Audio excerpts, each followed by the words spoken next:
Hot on the heels of the sublime new Star GP comes this offering from developer 3D Clouds.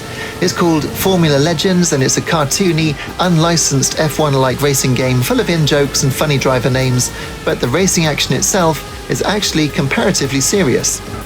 On first glance, the closest comparable game that comes to mind is probably Art of Rally, and not just due to its square-edged spectators. If you use the more elevated camera views, it is essentially Art of F1. But since the game was first shown, the developer has added lower camera views, including an onboard TV pod view, and that changes the experience dramatically. In fact, I'd go so far as to say there are almost 3 different games on offer here depending which view you pick. The onboard view gives a visceral, speedy experience. The low chase cam is stuck to the back of your car and so affords a precise, detailed experience. And the higher camera's detached, floaty views give you an almost dreamlike race where everything glides past you like nothing really matters. My favourite is the low chase cam, which is rare for me because usually I like to be in the TV pod view so I can feel the car under me, but it works really well here, letting you feel like you're in the action while still being able to control your car's lines. Fundamentally, driving the cars is enjoyable, but not without its quirks. The scenery moves by really nicely and it's varied too, and that's because the unique selling point here is the different eras of the racetracks, going so far as to offer up to 3 different versions of classic tracks like Spa, although of course there's no license here so it's not called Spa, it's got a different name.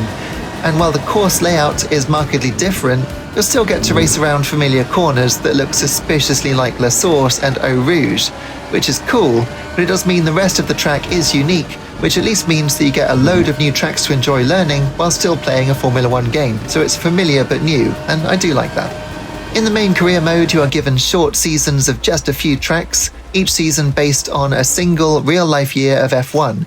You're told about the backstory of each season, and there are funny tweaks to real life, like when it talks about the retirement of the Snowman, which of course is very similar to the Iceman Kimi Räikkönen.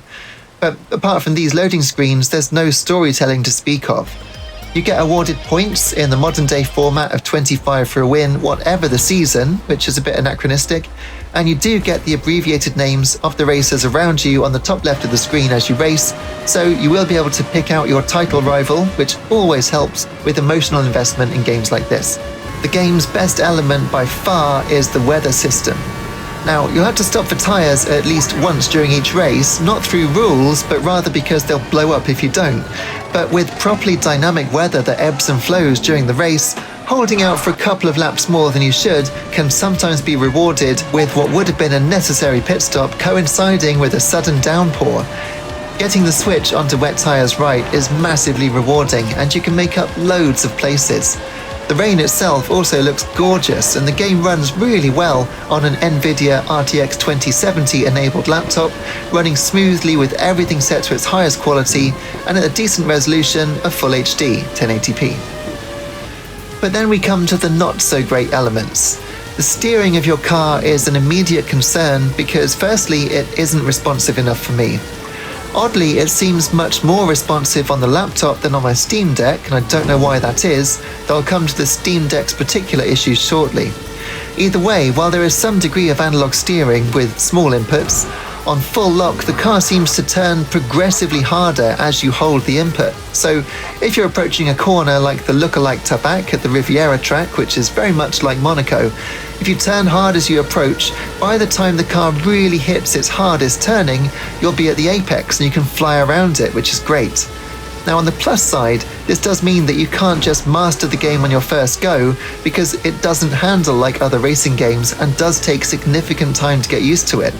But conversely, you can't easily adjust your steering on the entry to corners because doing so sort of resets that turning curve, so you won't be turning sharply enough because you've already arrived at the apex, and that's a bit of a problem.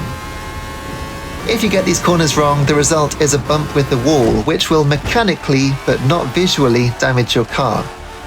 There are 2 levels of damage before it's properly broken, and these do slightly affect performance. You might notice a small drop in turning circle and engine speed, but if you deplete the car's bar to 0, then you'll have to pit in to fix the damage because it crawls along with smoke billowing everywhere, completely destroying your race. Now, you can fix damage and refuel at any pit stop by holding the left or right shoulder button respectively, which works well, And you'll save time, of course, by not pitting and not refueling. But if you choose to go long on a particular set of tyres, you'll notice that after 50% wear, the car will start to slide, especially on acceleration, and at 75% wear, it's going to start becoming pretty uncontrollable, so you'll need to pit. Now, it's a pity that we have yet another F1 game that doesn't do realistic crash damage. Considering what single-seater crashes were looking like on PS2 in games like Downforce, and even on the official F1 games on PS1 back in the mid-1990s, I don't know why we're getting so many cars that just rub against each other in 2025, but there it is. The other big problem that I'm having with Formula Legends is the difficulty balancing. On medium, the game is very tough to begin with. Once you get used to how the cars handle, it's possible to win by huge margins, sometimes even lapping the entire field. That's with traction control and ABS enabled, I should add, and it is more difficult without those assists, though if you do learn to play the game unaided, it still gets too easy. You might lock the occasional brake and miss a hairpin. Personally, I do think it's quite fun to lock a wheel, and if you like that sort of thing, you might be quite at home here. But overall, medium is far too easy once you get used to it. On hard though, the rival cars are simply faster than you. They drive away from you on the straights, and it doesn't matter what the stats of your chosen car are, you might catch them through the corners, but over the lap, their power advantage becomes insurmountable. Even the best strategy calls frequently can't get you to a win. I did manage to win one race on hard with everything set to its hardest setting, including maximum race length, but in the normal championships, I can't do it, and I'm not playing badly. I do believe there's something wrong. It's all very frustrating because fundamentally this game has got so much potential and promise. There's a lot of great stuff here, but right now it just doesn't feel finished to me. Besides the difficulty balancing, there are loads of other problems I've encountered. Cloud saves don't seem to transfer on Steam even when it says they've been synced, leaving you to start afresh if you move from one platform like Steam Deck to another. The Steam Deck version moves and looks just fine, but there's a definite lag on steering compared to the same game running on the gaming laptop.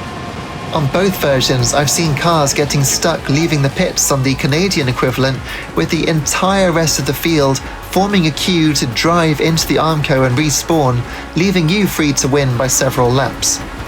There are smaller things too, like the music seeming too quiet in the mix. The menus don't feel like those of a polished game. There's no story to link the races together, and no commentator besides the one you can hear when you're on the grid, who actually seems to be talking about a different race entirely. The cars drive through the pit crew and each other during pit stops. There's a strange dip to black either side of the pit QTEs, and there are quite a few anachronisms, like having no tyre choice in the 1980s cars and circuits being introduced before they would have been in real life. It's small things, and of course it's not meant to be real F1, but it does make a difference. There are also some issues with Unreal Engine, with some kind of texture streaming issue that makes the tracks suddenly lose detail halfway through the races, and sometimes engine sounds too.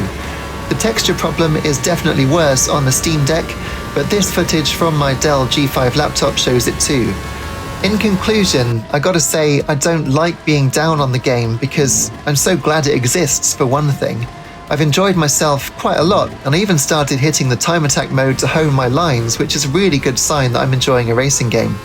But I think the most obvious and fair criticism I can give is that New Star GP is markedly better in almost every aspect right now. Now, of course, that doesn't mean that will always be the case, but if you're thinking of which game to get, you have to play New Star GP. People just don't know about how great that game is, but it's very similar in its setup to this. As for Formula Legends, as a starting point for a game that will almost certainly receive updates over time, this is a terrific start, but it does need either updates or a sequel. I'd say a Formula Legends 2 that features in-race commentary, spectacular car damage, perfectly balanced racing difficulty, one-to-one analog steering input, and just a bit more personality would be amazing. As it is, this is merely good.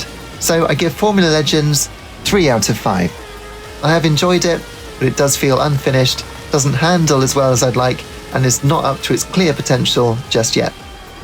Well, if you've enjoyed this video, please hit like and subscribe, and do check out my channel for more racing game content, of which there is plenty, especially in my weekly Sega Sundays series of Let's Play videos. Take care. Until next time, I'll see you again soon. Cheers.